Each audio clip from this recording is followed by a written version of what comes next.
Have you ever had dreams of becoming a world-class athlete or a successful business mogul, even an international icon?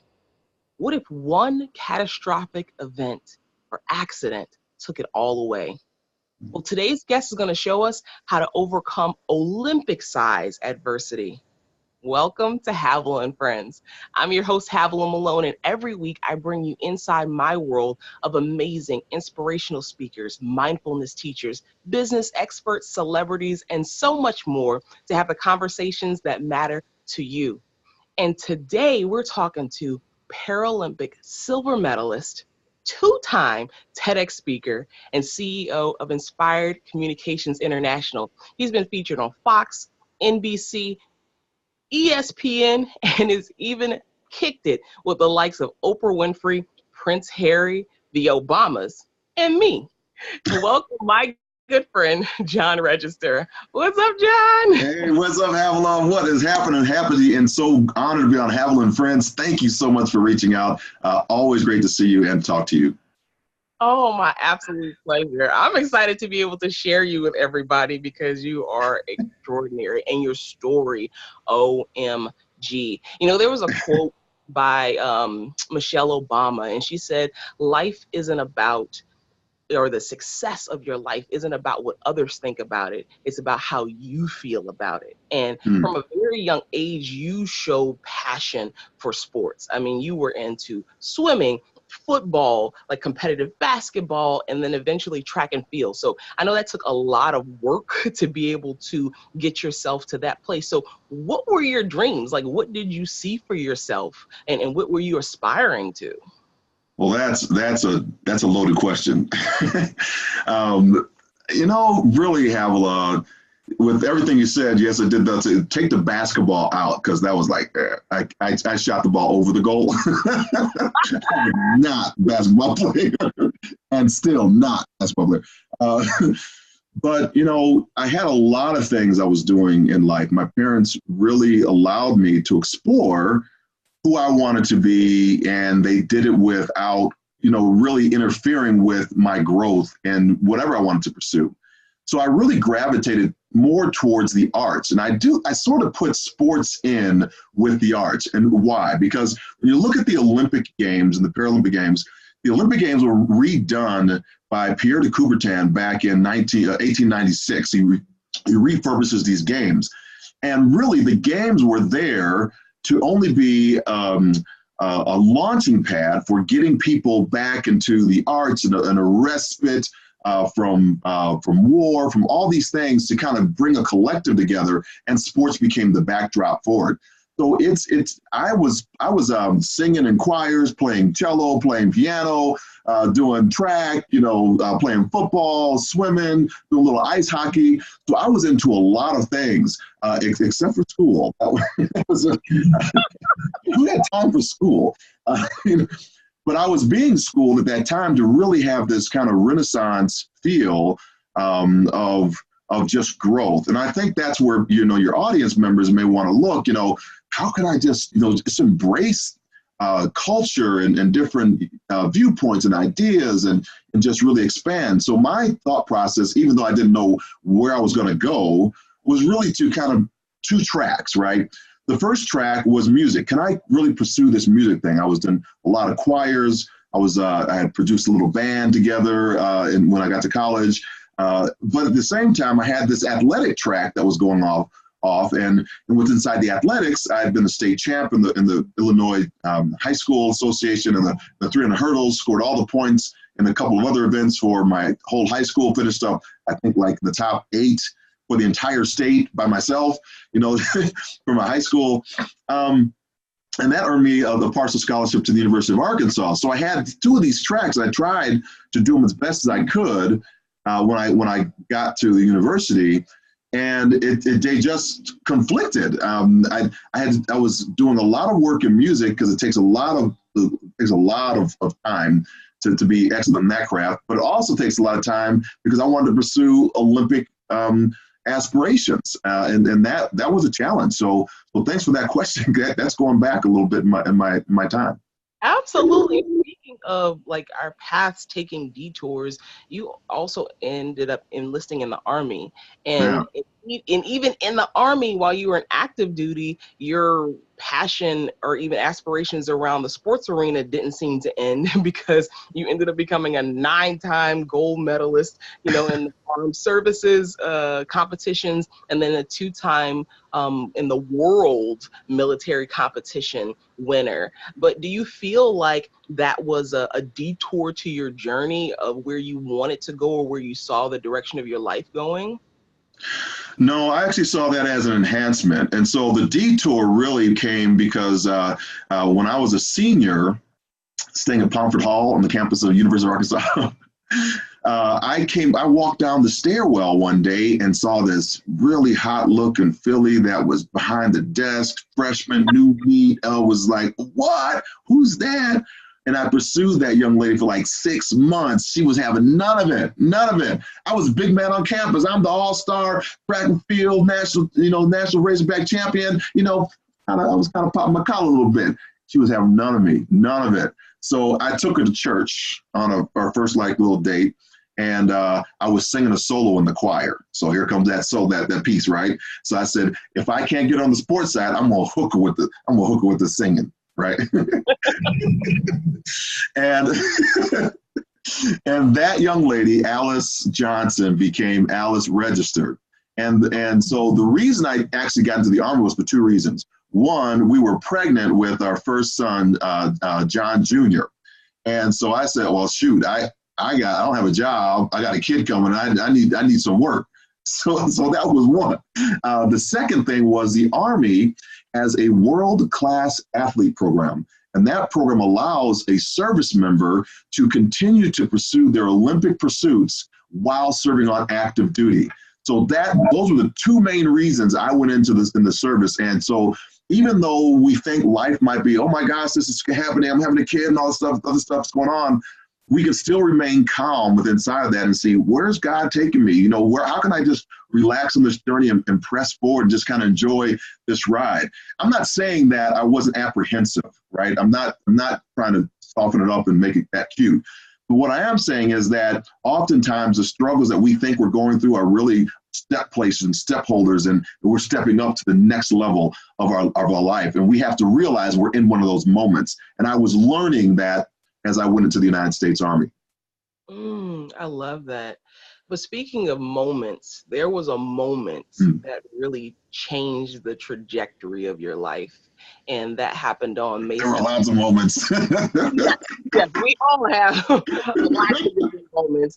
But this one being like pretty significant and I think even kind of pivotal. And that was on May 17th of 1994.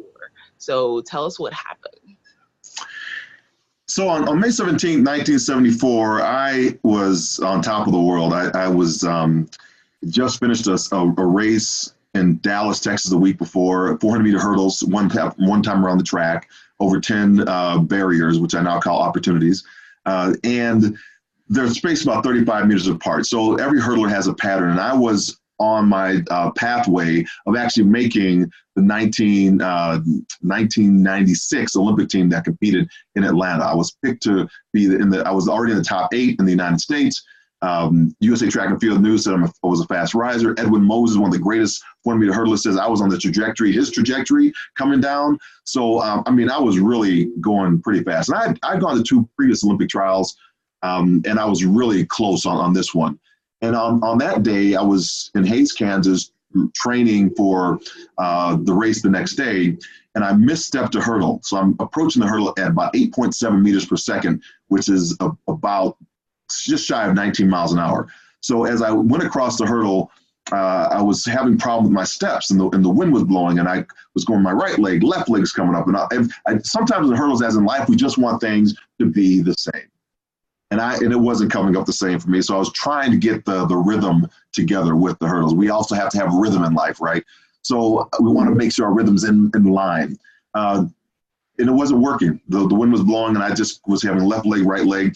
And on this day, I went across the third hurdle in the training session, thinking my right leg was coming up. My left leg came up. I'm ambidextrous. I jumped off my right leg, went across the hurdle with my left leg. When I landed, I heard, and my leg snapped in half. As I fell forward, I saw it do a back. You know, if the clock spins in a clockwise motion, is it a backward spiral, a backward spin? So clock hand was going backwards as I fell. If you can picture, the leg was going in a reverse, like helicopter spin, and I hit the ground. And when I rested, my knee was dislocated 3 inches up my femur bone, and my left leg was now across my right leg with the tips of my shoe pointing back towards the track. And in fact, I think I'm down in my basement. I actually have a picture of it. If you want me to bring out the picture, I can show it to everybody who wants to see it. What we'll do is we'll post the picture. Lord, wow. So you know, yeah, it was. So in that split second, you know, you're like, okay, once over your body. And when I saw that, I was like, this is it's about to hurt. You know, this is going to really hurt, and it did. And I believe what comes out of your mouth in your times of testing kind of validates who we are. We think we know who we are before the test.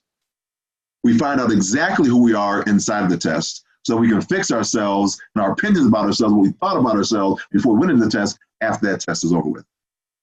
So what happened was, by accounts of my teammates, the first word out of my mouth was a scream, hallelujah. So why was that there? Right. Yeah.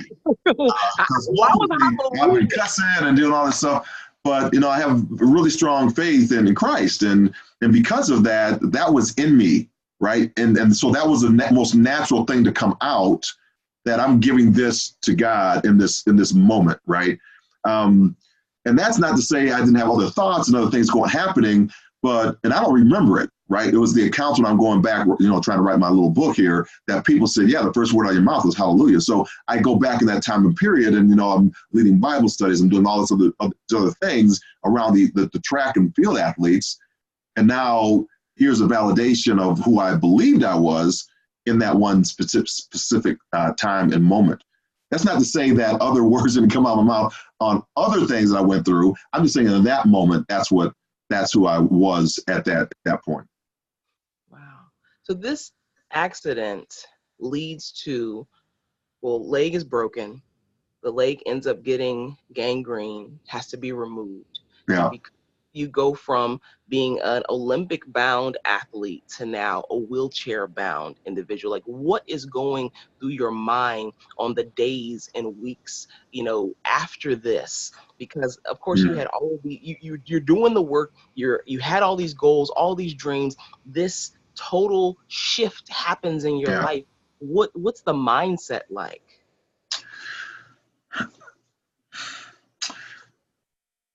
I didn't know what to expect.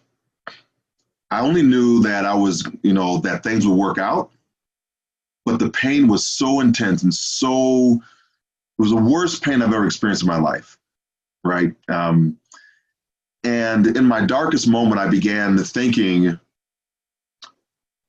who am I? What's my identity? Is Alice still going to stick around? Is my son, John Jr., who's now 5, is he still going to see me as the same dad? Do my parents still see me as their son? Or are they going to treat me different? Will my friends treat me different now? And all these things were in my mind. Do I still have a job in the Army? Can I support my family? And many other things that were weighing really heavily on my brain as I lay there in that hospital bed. And it was really the pain that spoke first for the amputation, because I said, my male ductal region said, if I get rid of the leg, I'll get rid of the pain. And when I woke up from the surgery and then the leg was gone, I was in more pain than my male deductive reasoning had reasoned. And when I'm thinking about all those things, Dr. Randy Mullins comes into the room, and he looks at me, sees my countenance has shifted, calls Alice over to my bedside, because she's at the hotel trying to manage me, John Jr., my mom, all this other stuff that she has to deal with that I had no clue, because it's all about me at this point. And she comes over, gets me out of the bed, puts me into a wheelchair, my doctor's orders, and it took 45 minutes to do that, and pushes me out to the playground. And it was at that moment that even the words that you said, bound, I felt that way. I felt bound. I now know, and I'll come back to that part, but when I sat there on the playground, inaccessible playground, so there's the wood chips, little gravel, I can't get to the swing sets to even push my son in the swings. So I can't even do for myself to push my own boy in the swing. And I lost it. Broke down, started crying uncontrollably. Alice saw me struggling, comes running over, wraps her arms around me and says, "What is going on?" And I began to articulate to her all my fears I had in that room the night before. And she said, "You know what, John, we're going to get through this together. It's really just our new normal." And from that, right, that baseline me, that squelched the fear that, oh, she's about to leave. I'm 3/4 of a man now because I only got one leg, right? And some other kind of funny things that happen. But then John Jr., he jumps off the swing set, hits the ground, 5 years old. Hey, Dad, you see my big jump, Dad? You see my big jump? Jumps into my lap. And in those 20 feet, 20 yards, whatever, he just validated me as his father. And he created his new normal. In fact, later on, we were at a church service in Arkansas when I was kind of walking around this crazy artificial looking leg I had. We used to run down to the creek after church and we used to race, right? Sometimes I let him win, sometimes I beat him, those type of things. Kind of father-son playful stuff. And he said, let's race, Dad. Let's go down the creek. Let's race. I said, well, I can't really run on this leg. And I kind of hop. I'm hopping here. And he says, well, let's just walk down there. So this, 5 now, almost 6-year-old kid has created this new normal world existence. And it's not so much about the race and the running, it's spending time with Dad. And that was a lesson for me. How can I be a better father? How can I interact more with my kids, my children, with my wife? How can I be a better person every single day because of this injury in this space I'm in? How can I now be of service to others? As he was showing me. Yeah, it's like sometimes some of the most tragic things that happen within our lives bring us back to like the humanity or the humanitarian basis of the things that are most important, like the love of our family, the interaction that we have with each other, the what my life means from a much deeper level other than just the accomplishments that I pursue or have in life. And it really just helps to get that refocus to the things that are really most important.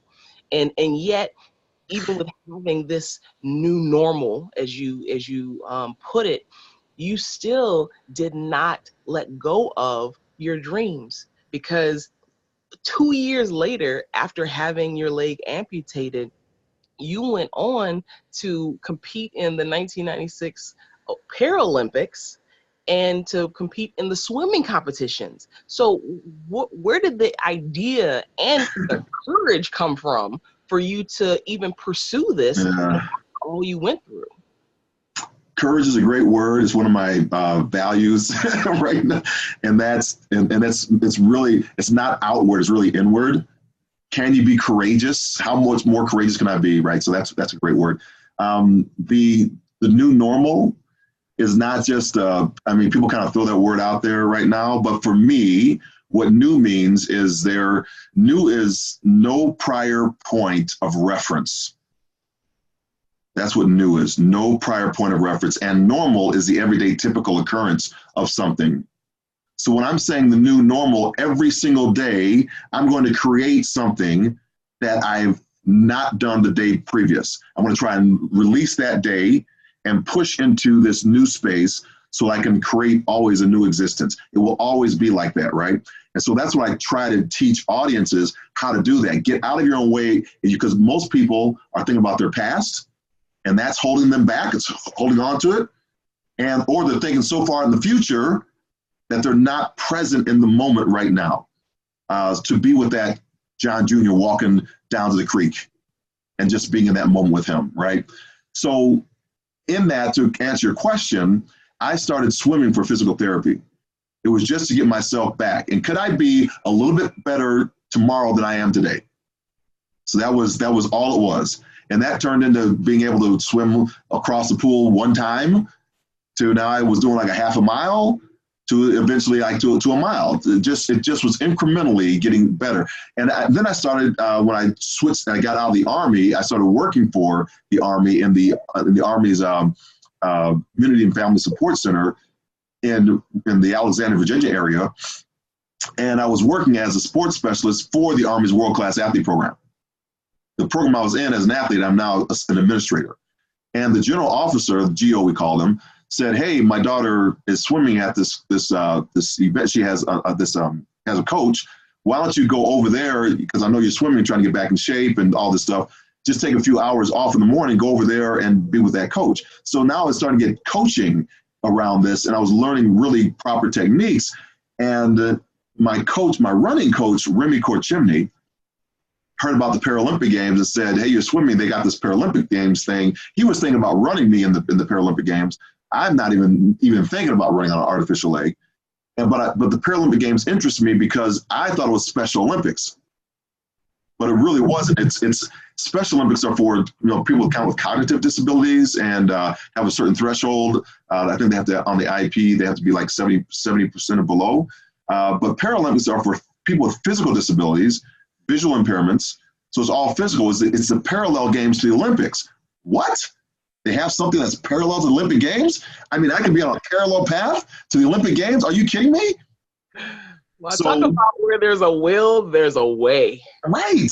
And I don't, that's a blind spot to me, right, Havilah? I don't know that this world even exists because of this other world I'm on, but there's a parallel pathway for me to continue on in athletics.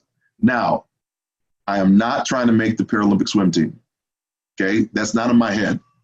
I'm only trying to get my body better in shape, and this is a way in which I can put a goal out there to make the trial standard. I was way away from the standard, but with Coach Mark Stanley, he was getting me closer. So my goal was to make the trials. When I get to the trials, through visualization techniques, I was able to go. I needed to swim 106 flat in the 100-meter freestyle. I was swimming like 112. 10 months before, and about 109 before I got to the meet. So 3 seconds in a 100-meter freestyle, that's a long time. That's a lot of time. But because of my visualization techniques, I wound up swimming 106.01. Didn't make a team standard, but I was on top of the world. I was like, I can't believe I just accomplished this goal. It was awesome. So I left and I went back to Alexandria, back to my job. The next day, Coach Cal from Catholic University called me and said, "Why did you leave before the team announcements?" I said, "Well, I didn't make the time standard, so I really thank you for your time. It was great. I'll keep on swimming and things like that." I said, "Yeah, you will keep on swimming because we picked you up for the relay team. You're on the Paralympics." I was like, "What?" Yes. So I went from a 400-meter hurdler to an African-American swimmer, Havilah. I love it. I love it. I love it.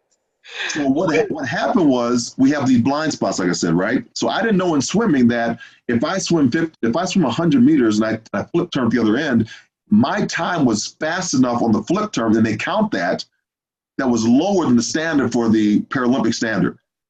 So I didn't even realize I had made the time because I was so ignorant to the race I was in. So when the races that you're running, the things that you're doing in life, Havilah's audience, friends of Havilah, whatever you're doing out there, check your blind spot, or have somebody else check it for you, because you might be already doing the thing and have already accomplished the goal and you don't even realize it. And then that was like a gateway that really just opened a door for you, because Absolutely. in 2000, you made history in the Paralympics. Tell us just a little bit about that. Gotcha. I'll be short, brief. So at the games in '96, I see athletes on the track running on artificial legs. I see. I said I got to get one of those legs to run on, because that birthed in my mind I can actually run on an artificial leg. And I knew from that moment I could actually win at the Paralympic Games in 2000. That was now my focus. I was dialed in on that because I had all of this acumen from running collegiate sport, from running in the Army, high level, Olympic trials. I knew if I could just figure out how to run, I could get myself to the Paralympic Games. And so that's what I dialed in and focused in on that 100%. And 3 years after relearning how to run on an artificial leg, getting my coaching staff together, putting my team together, we wound up going to the Paralympic Games, setting the American record and finishing second after only about 3 years of training and relearning how to run again. So I was, again, on top of the world. Yes, my goal was to win the gold medal. I did not win the gold medal, so my goal was not accomplished there. But the life goal of winning that silver medal taught me a lot of stuff about myself and what I can now teach audiences about excellence, about pursuit, about learning about entitlement. Because people said, aren't you sad you didn't win the gold medal? I said, no, I didn't earn it. So what does that say about my competition? Did he not out-prepare me, even though I had to learn all this other stuff? So, it teaches our kids and even adults about entitlement, that we earn what we earn. I earned second, and I'm great with that because I know what it took me to get to that second spot, right? In an extraordinary journey it truly has been. And I think so many of us, like everybody goes through something in life or has some challenge to be able to overcome. And a lot of times we'll get stuck in the uncomfortable part of the journey. We get stuck in whatever the adversity is, as opposed to seeing it as what it really is, which is an opportunity for us to grow and to learn and to learn a deeper lesson for the next victory in your life. It's not meant to bring you down. And so if you could just share like one key that really helped you and that helps others to be able to overcome adversity, like what would that key be? Yeah, I think what I thought about that question, Havilah, it's really comes down to kind of authenticity and perspective. And so one, you have to figure out, are you a doom and gloom type person, right? And I don't know if you know that about yourself or not, right? So you have to be willing to listen to other people say, yeah, every time when we want to do this, you always want to go this way, right? And so that's okay. It's how you're made up. But if that's your outlook all the time, this kind of doom and gloom, that's who's going to show up when the test comes. So you can look at what follows after you in life and see what patterns you're leaving, because we're all leaving seeds, right? And the seeds will grow, and those seeds will grow behind us. So if your life is always doom and gloom and tragic, and I don't have money and all this other stuff that's going on, or my relationships are always crap, what are you seeding? So you have to change your mindset. And that's the new normal. What are you feeding your mind every single day that's going to shift your focus? And sometimes it's hard to jumpstart. Well, what do I do? How do I do that? I believe very strongly in volunteering. So sometimes to jumpstart yourself, find yourself a great volunteer opportunity, something that you're passionate about, and go there without any expectations, without thinking anything back for yourself, and volunteer in that organization. Some of the ones I do, maybe it's a fraternity or sorority. It could be, food, helping the homeless. It could be helping kids after school hours. It could be helping those that have been incarcerated, coming out of prison systems. It could be anybody that you would think is disenfranchised. And then what happens is once you get into that space, you begin to understand that you're not elevated. You're actually helping to lift and encourage. And that really helps put you in a position of power, compassion, and that real connection to all that is. And there's no better place to be than that. So that's such a great this example or a suggestion about getting out there and volunteering. Give of yourself and you get so much more in return. Oh my gosh. A quote that you shared that I love, and I'm going to actually read it. It said, I did not overcome the loss of my limb. To overcome the loss would have meant I had to grow it back. What I overcame were the limits I placed on myself and that others placed on me. This is what is universal for us all to overcome. Yeah. and talk about a story of overcoming. I am so grateful that you were able to come on and share with us. I think we are leaving so much fuller today and so Mm. much more in a place of empowerment because of your example. And I really appreciate that. I want you to tell people how to get in touch with you, as you definitely want to check out John's podcast, Life's New Normal, or if you have events that are coming up, a phenomenal inspirational speaker that you can bring in. So tell people how to get in touch with you. Yeah, thanks, Havilah. The best way, and I've enjoyed this conversation, so help me to go a little deep, and thank you for it. I'm really grateful, honored. Um, yeah, so the getting hold of me, johnregister.com is the website. It's pretty simple. On there, all my social media channels, so you can just kind of click on that. I think that's still on there. But you can find me, and you can get a hold of me that way. I'm very easy. You can call me. Phone numbers on the website. Call me up. I'd love to chat. The other thing is with the podcast, I'm relaunching it, and the lineup I have is, you're going to be like blown away by some of the people. I'm not going to let it off the cat out the bag right now, but there are going to be some really hot individuals that are coming on. Some actors, actresses, some celebrities, sports, and maybe even a Havilah Malone might be on that one. So, but the whole show is all about life's new normal. What we talked about is people that have overcome tremendous odds, and now they're living in their new normal, but they have another piece to it. They have a legacy piece.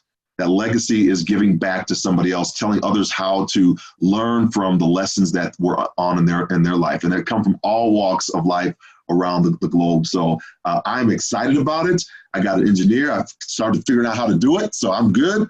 And it's going to be a really good show. So yeah, tune in. You can catch all the old shows right now on iTunes, or you go to my website. You can see how to do it. blogtalkradio.com is where I host it. So you can kind of just go Life's New Normal and find some of the other podcasts and binge on a few of them. But I will. It's kind of funny because I was learning how to podcast, right? So I only did it to just figure out how to do it. And so some of the interviews are really good, and some are like, "Oh crap, did I got the microphone going on?" So you can hear all the flubs and all that stuff. And it's I listen back to it, I'm just laughing. So check the Havilahs on one of them at least. I think you can go hear our interview from that one, and that was a really good interview. I think I did it right for her because she's a superstar. All that. But yeah, thank you for that, Havilah. My pleasure. Definitely want to stay abreast to the things that is going on in John's world. So you can go to johnregister.com to stay connected. And when we share our stories, we get to live, learn, and love a little more. I want you to be proof of what's possible. And I thank you so much for joining us for today's edition of Havilah and Friends. I'm your host, Havilah Malone, and I can't wait to see you next week. Bye.